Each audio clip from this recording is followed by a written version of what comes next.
Welcome back to my channel. This is Ingenious Giacomo, and today I am replacing one of those digital clock timer. Is Intermatic.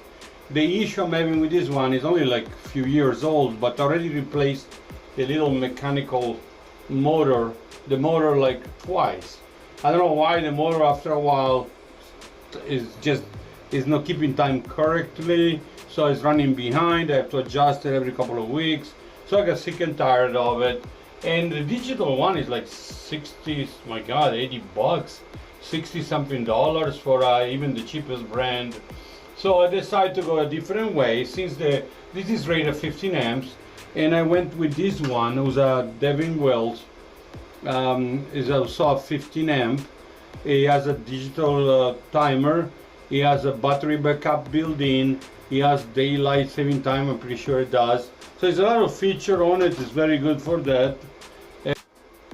So anyway, let's start with this job. I already kind of explored the possibility, so I already bought a box, will fit. So I didn't like the idea to leave it like dangling like this. So and that's what I got. It's called, it's a Devin Wheels. I bought it on eBay for like $20 something. Nice. They come with a little faceplate included. You know, wire nuts like it's crazy now. The Lutron dimmers, $30 something. They don't even have wire nuts anymore, and you're supposed to use them. You got to buy them extra. That's kind of, you know, I'm a little unimpressed for the kind of money they charge. So anyway, that's my new timer. I tried one just to fit, see if it fit. Now wiring is very simple. You have normally 4 wires, a 4-wire configuration. I do have my meter here in case there is problems. This, by the way, is an excellent meter. I got this one at Harbor Freight. I like it because the size, I have bigger ones. It's only like $13. It's crazy. It used to be $13 or so at Walmart. Now Walmart is $25, $24, $25, exactly the same. So this one does everything I need to do. Is around $13 Harbor Freight. Then I need a voltage sensor, the contactless. There's only $6 at Harbor Freight. I have the more fancy one, but it's always basic. If I lose them, I always end up losing them. And I have my 11-in-1 screwdriver. That's from Home Depot. Was on sale for 11 bucks. I like the fact you can change tips, different sizes. It comes with a bunch of features. You can use it as a nut driver. So there's a lot of features on it for. So it's handy instead of carrying several screwdrivers. And then this one is very good. This is from Lowe's. It was like $12, $13. I like it better than the one from Harbor Freight. It's only $5, $6. It's a little more sturdy. It's a Cobalt. So the wire stripper. What I did, you know, to prepare my new little switch timer, I stripped the wire a little more. I don't like when they strip so little. Now we got to identify. The red pretty much is my load. That goes to whatever you're gonna power on. The black is gonna be the hot, the white the neutral, and the green of course the ground. Or sometimes you can get the ground from this, but in this case I get it from that. It's all a plastic construction, so no really major need for the ground, but since it's there, I'm using it. I removed already the old clock. It was, let's see, let me show it to you again. It was right here, like I said, it didn't keep time right. I didn't want to again invest $20 something. 25 bucks for the little motor is ridiculous. So I'm just had enough. And it didn't keep the time correctly, and it's just a pain in the neck. And a digital one of Intermatic was like 70, 80 bucks. And I like better actually the other brand, the GE Tork. They are made a little better to my knowledge. I noticed even the mechanical one, the motor is bigger. I like them better. Although they're made in China, this one I think is made in Mexico. So yeah, made in Mexico. Okay, it used to be made in America, by the way. So let's start here.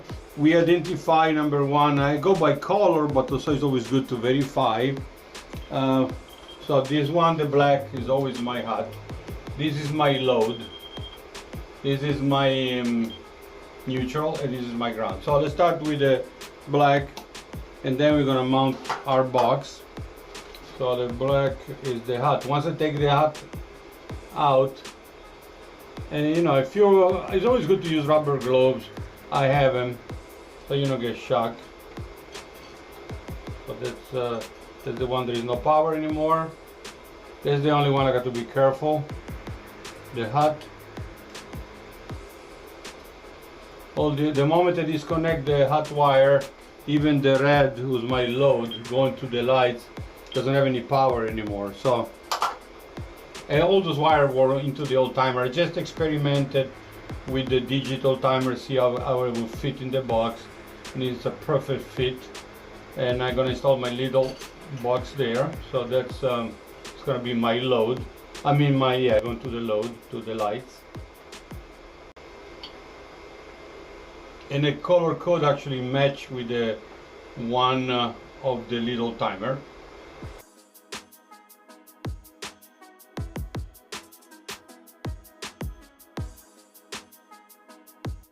And you know, this little gadget will work outside. Even if you have an enclosure like this, it can absolutely be outside. You know, this is watertight, even on the metal boxes, as long as you don't make it exposed to direct water, you know.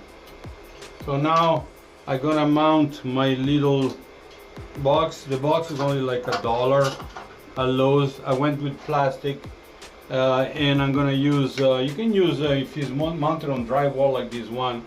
You can technically use some drywall screws. I got those tiny screws, framing screws, because they're very sharp. They're not too big and they're very easy to poke a hole right through. I didn't pre-drill it. Maybe I should have pre-drilled it. I'm just doing my. I do it right on the wall. Okay, yeah. So I see my hole is coming through, and I'm gonna do the second one. I have 3 right here where there is the markings. It's not like they are easy to go through, but I just kind of show you where to screw it. Okay, same here. So we got 2. Gonna calculate where the wires are, so I have enough wire to reach my. And this is my manual for programming. So we got right here. So right here. Just got to be careful with the black. The black is always the one who will shock you. So I guess I can put it anywhere. That will do it. So I have enough room to maneuver.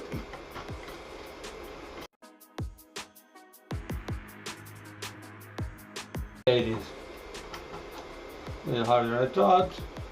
One screw is there. Let me go with the other one.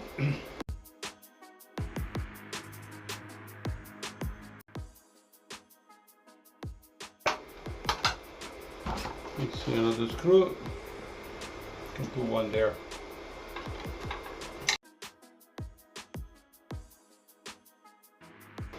Okay, one more. I think it's good enough. Okay, so that's it. Power is still on, so I'm going to be careful with this one. I make sure I have a wire on, so I'm shoving my wire in it. I'm gonna pull it out. I'm using my little wire stripper. That's it. One. That's the most dangerous. All the other pretty much no harm to it. See? No power here, no power here, no power here. But it's always good to turn the breaker off. I strongly recommend that, unless you're really familiar with electricity. So put this one in too.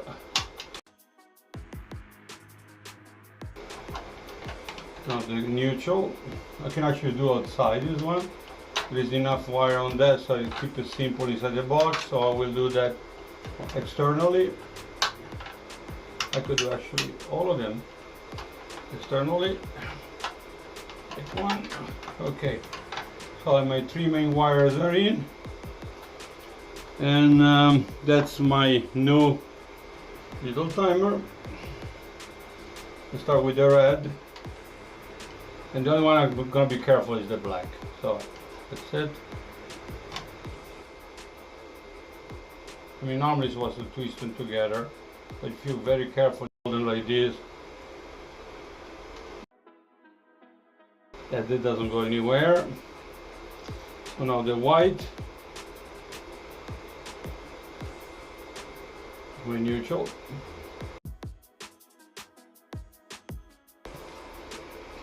And then we got the ground. The ground, like I said, I'm gonna do it like this.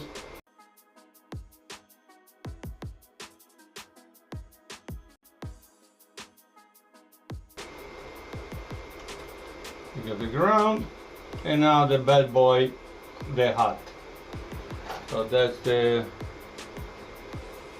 one. You have to be careful because there is power. You don't get shot. Okay, so that's use a little bigger wire nut too. And it's not, like I say, stronger command getting power off. So now, to make sure everything is good, we go with our voltage tester. There is power going to our meter. The switch is on. Let's see.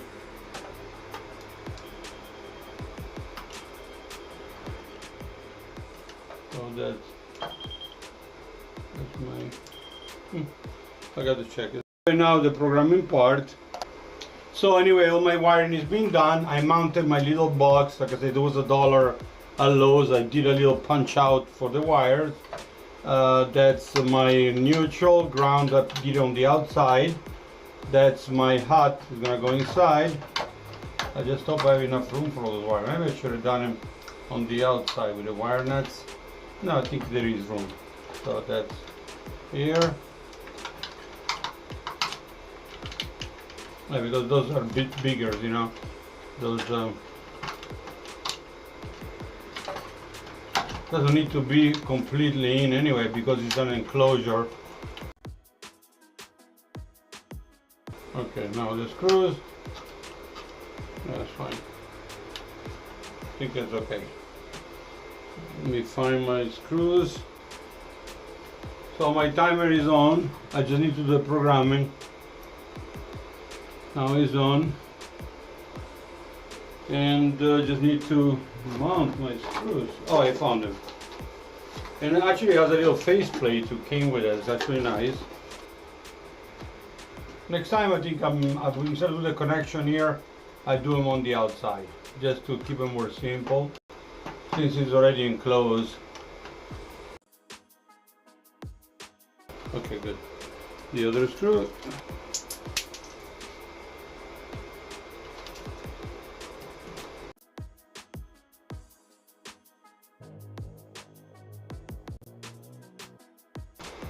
So it's done. I mean, I can either put a faceplate or not. It really makes no difference. But yeah, for sure next time I'm leaving the wires out and do the wire connection outside the box, so I have more room. Anyway, no big deal. My timer is ready to go. Faceplate is here. I don't know if I'm installing it or not. Well, they actually give you a decent faceplate, you know. I noticed that. That's yeah.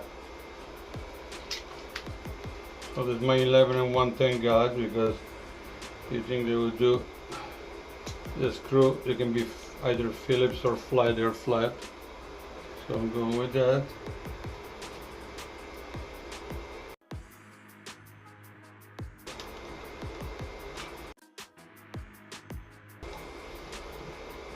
Okay, we got it.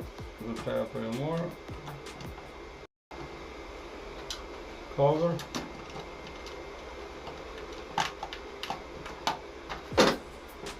So as you can see, it fits perfectly inside the box. I guess a little crooked, yeah, not too bad. So there's a much nicer installation, a lot cheaper. The whole thing cost me $20 including the box. And I like the extra additional feature like the backup battery. I'm gonna just need to set the time. So that's it. Thank you again for watching. This is Engineer Giacomo, and please thumbs up and subscribe. And please don't forget, like I said, about my other videos coming up. Soon I'm gonna install a car charger, a level 2 car charger. But like I say, it fits perfectly in it and should be able to do the same work in a metal box. a standard Intermatic or Tork metal box, just pre-drilled for the screws to mount the plastic box. Thank you.